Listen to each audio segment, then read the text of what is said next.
बहु चर्चित पाटनाकड़ parcel Boba घटनार साक्ष्य देवाई पाटनाकड़ कोर्टे अरुण पथरा।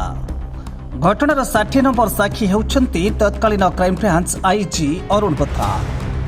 घटनार मुख्य अभियुक्त कहुवा पुंजीलाल मेहर को बलांगीर जेल अणा और वकिल प्रमोद मिश्र उपस्थित साक्ष्य प्रदान करा 60 नंबर साक्ष्य किंतु संपूर्ण साक्ष्य प्रदान हो पारि नथिबा बेले विचारपति पुणी एक तारीख रखिथिबा बेले अधारे रहीगला अरुण बोथ्रा साक्ष्य प्रदान।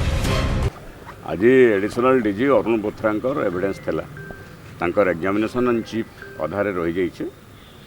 एट दैट स्टेज प्रोसिक्यूशन गोटे पिटिशन फाइल कले टू डिस्प्ले जेन सीडी गुड़ाक फाइल कर डिस्प्ले करवार लगे तार ऑब्जेक्शन लगे अन्य डेट रही है। ऑब्जेक्शन हवा हियरिंग हवा तापर कोर्ट जहाँ निष्पत्ति करे तापर फर्दर प्रोसीडिंग हवा। आज अधारे गला हाँ चीफ अधारे रही है। ब्यूरो रिपोर्ट आजिर खबर।